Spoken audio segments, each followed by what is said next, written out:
Salut. Bon, avant toute chose, je tiens à préciser que je n'y connais rien en électro, enfin en aéronautique. Donc voilà. Pour moi, le saumon, ça se mange. Donc, alors pour les couleurs, dans la timeline, c'est tu coches ici sur la petite roue dentée là, et tu coches la case Component Color Swatch, et tu auras les couleurs de tes composants, enfin de tes opérations plutôt, on va dire. Et pareil ici en haut, Inspect, tu peux mettre en couleur toutes les pièces qui ont été faites.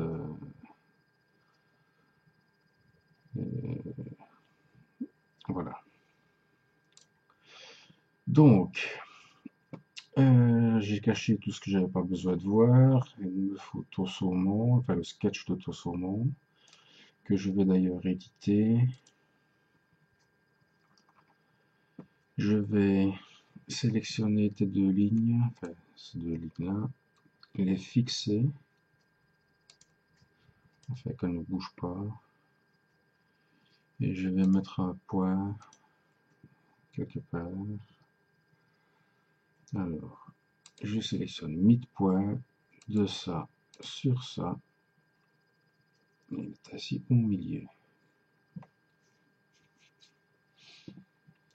Stop sketch.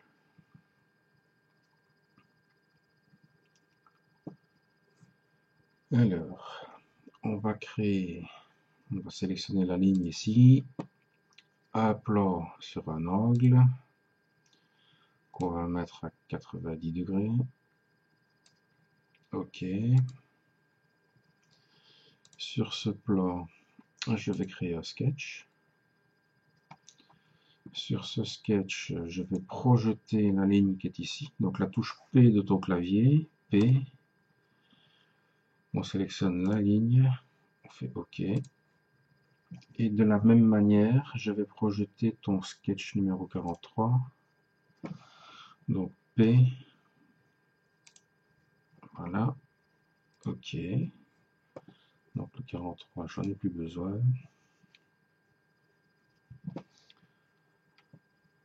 Alors on va se remettre comme ceci. Alors, on sélectionne la courbure ici.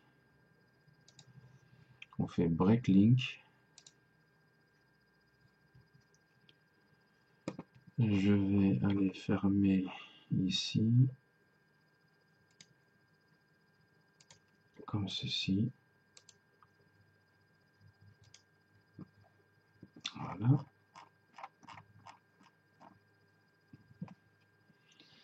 Et ce que je vais faire aussi, vu que la ligne est en un seul morceau et que pour faire ce qu'on a à faire, il faudrait qu'il soit en deux morceaux, on va aller ici dans break et on va couper la ligne.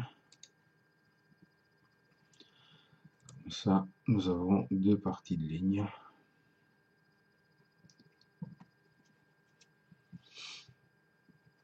On fait stop sketch.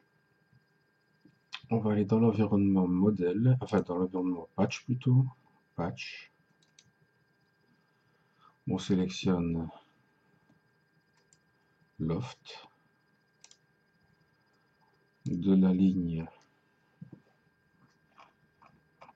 et du petit bout sur la deuxième ligne.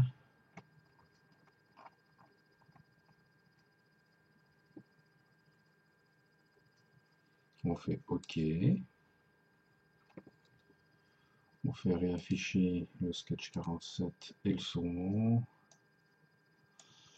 On fait la même opération, create loft de là à là. On fait OK.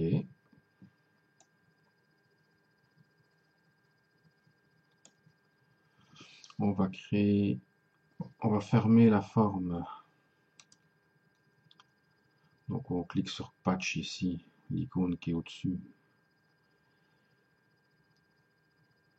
et on vient sélectionner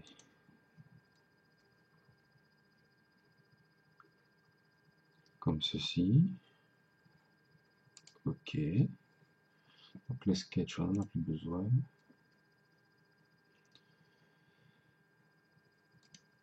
Voilà. Et on va faire un stitch des trois surfaces. Voilà, tout est bien vert, donc ça veut dire que la forme va être complètement fermée. Et cela va créer un solide. On fait OK.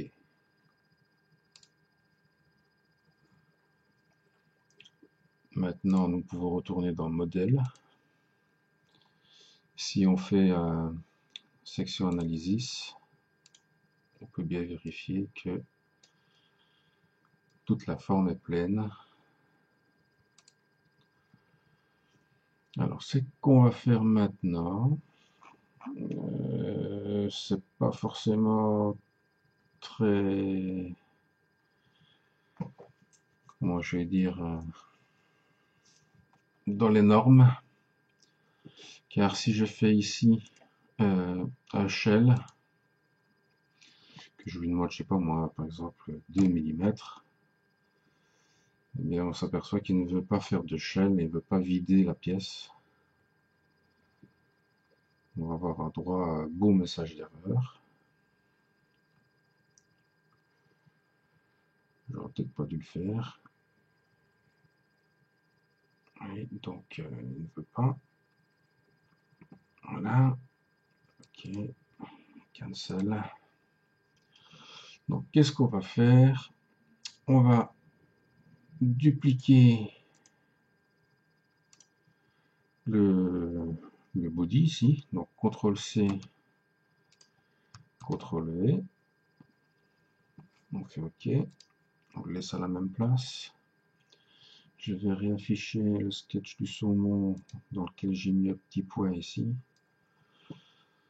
Donc je vais sélectionner le body 2, modifie, scale. Je vais supprimer le point, je vais le resélectionner ici. Je me mets en non uniforme et je vais essayer de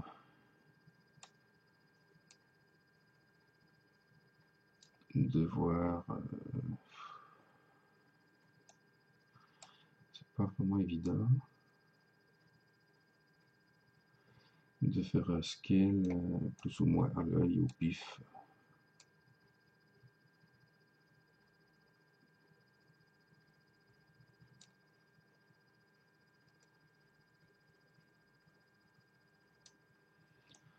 Ça va être à toi de voir.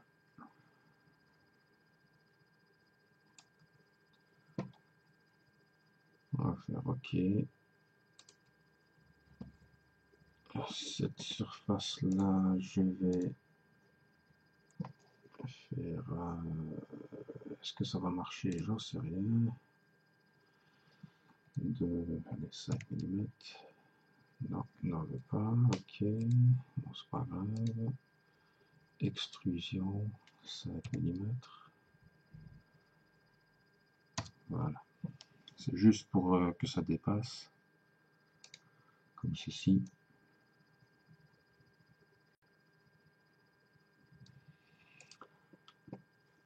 On va faire un combine.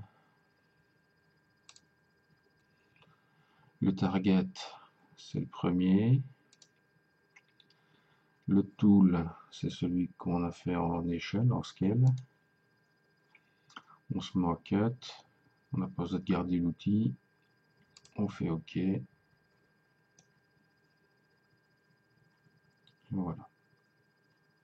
Bon, maintenant, le vidage, c'est optionnel. Hein. On peut le laisser plein et voir ce qu'on peut faire avec. À toi de voir.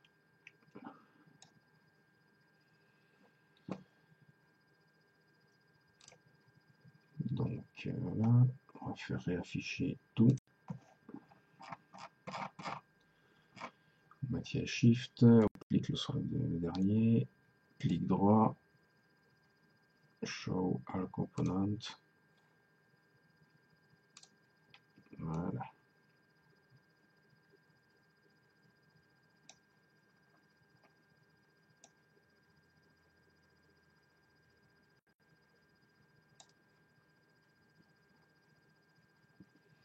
Voilà, voilà. À bientôt.